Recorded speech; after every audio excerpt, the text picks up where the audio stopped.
Unfortunately, this is the fourth or fifth attempt to cancel me because over the years, the folks have not liked what I have to say. And what students seem to forget is that as a professor, we can pretty much say what we'd like to say, and we can write pretty much what we'd like to write. You're watching Restoring America, where we shine a light on the fundamental values of this country and all the reasons why they're worth saving. This week, we're going to talk about the mob. Not the criminal gangs from the 1950s and 60s, but the rabid leftists running our college campuses today. I'm Keelan McGee-White, and this is Restoring America.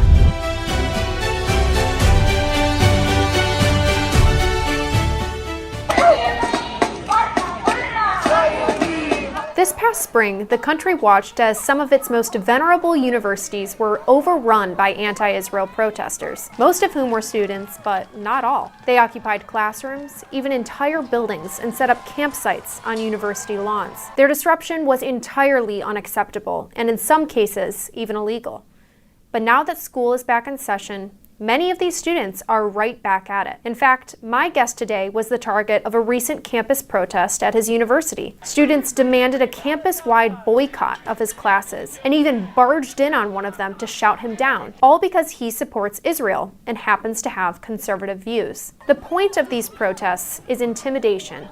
The left wants to scare us into silence and submission. So how can individuals combat this? My guest today is going to break this down, but before we get to him, make sure to subscribe, hit that like button, and for more, head to washingtonexaminer.com. With me today is Sam Abrams, a professor at Sarah Lawrence College and a senior fellow at the American Enterprise Institute.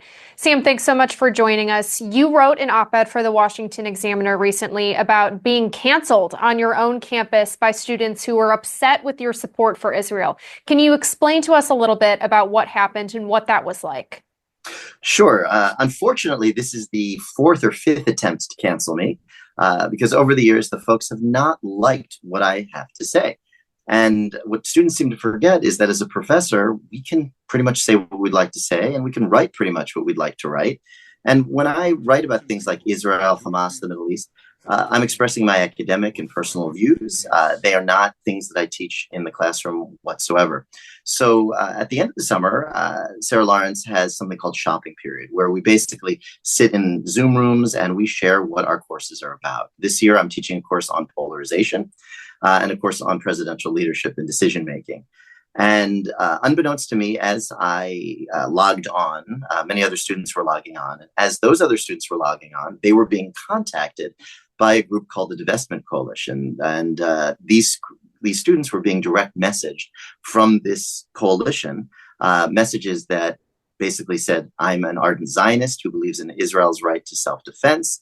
I'm a misogynist. Some folks have accused me of being a rapist, for instance. And they suggested that they don't take courses with me or there will be consequences.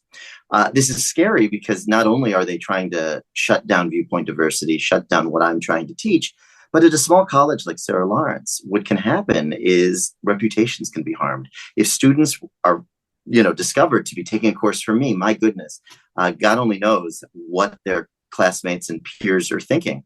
So unfortunately, when this happened, many students were scared off from taking these courses with me. At the end of the day, my courses have now filled. I'm grateful for that. I don't teach about Israel or the Middle East, but the problem for me with this whole mess is how the school responded to it.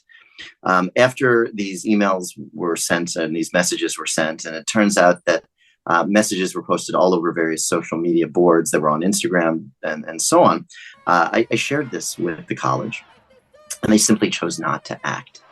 Not only did they not condemn overt anti-Semitism, they failed to speak out to say, we at a liberal arts institution don't cancel and don't boycott ideas. We listen to ideas. We embrace viewpoint diversity.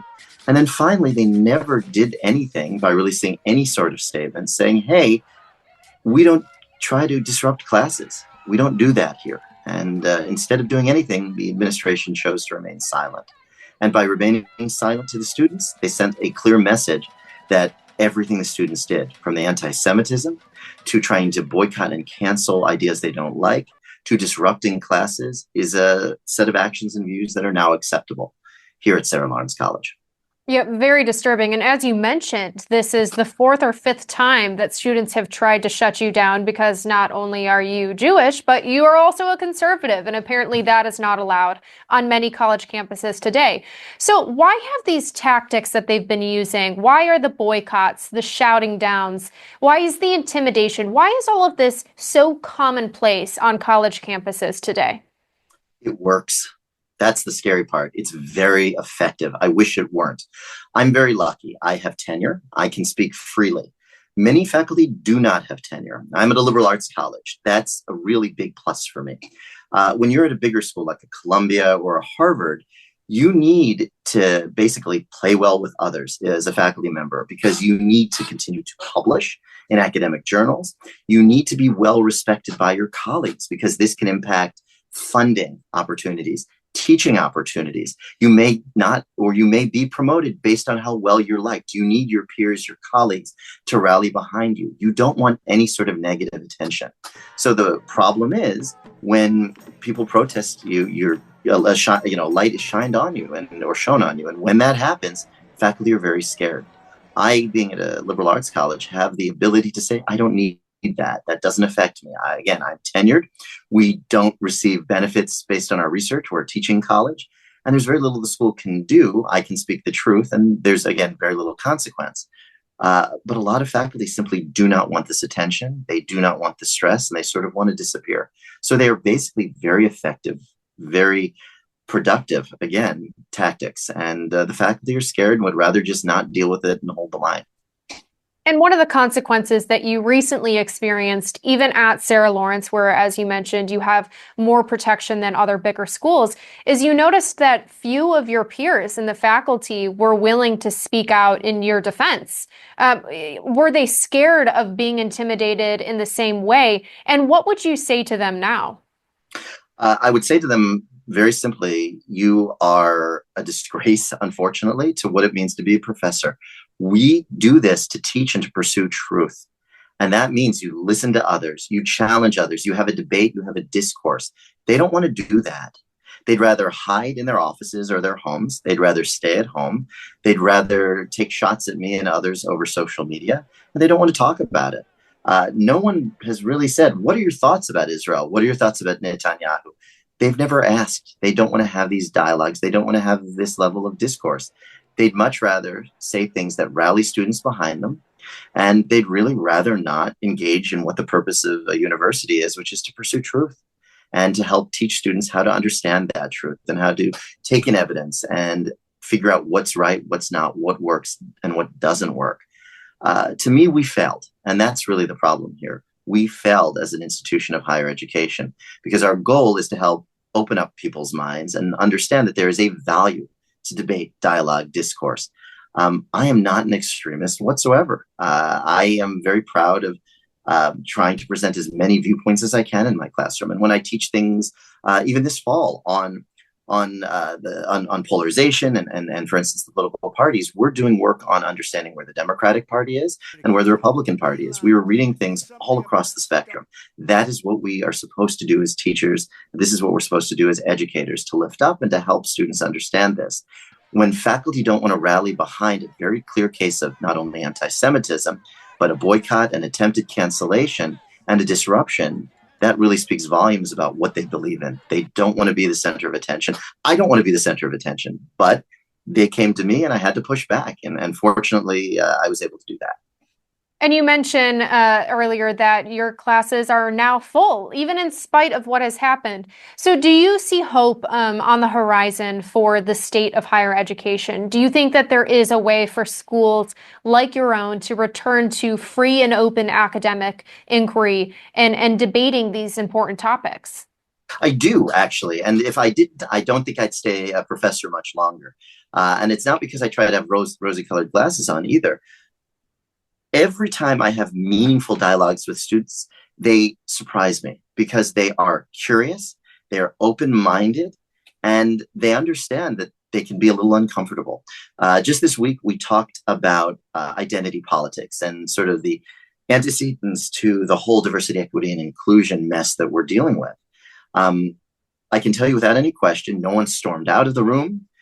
No one was crying. There was some discomfort, but we talked very candidly about why DEI has been a good thing for understanding difference and how it's gone awry and off the rails in other ways. We had a very wonderful 90-minute discussion about it. People's feelings may have been hurt a little bit, but as long as we enter the room, let the students know we're here to learn, debate, and discuss, I am very lucky to find that large numbers of students still want to do that.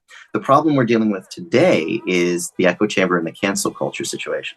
A small number of people can totally disrupt a class. A small number of people can disrupt a campus culture. I know that the people who tried to cancel me do not represent the majority of students on campus whatsoever. It's a small number. Their social media posts are not followed by very many people, but they're organized, they're loud, and the administration is scared. So they don't want to push back. We need the right leadership, and we've seen the right leadership at some places.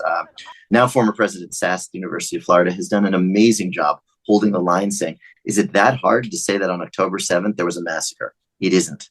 He did the right thing. We see great leadership coming out of the University of North Carolina. And then we see schools like University of Austin saying, we're going to try to be better than that. And I think they are better than that. I am still very hopeful, but we need the right leaders, the right trustees, and to reassert the fact that we care about viewpoint diversity and real genuine education.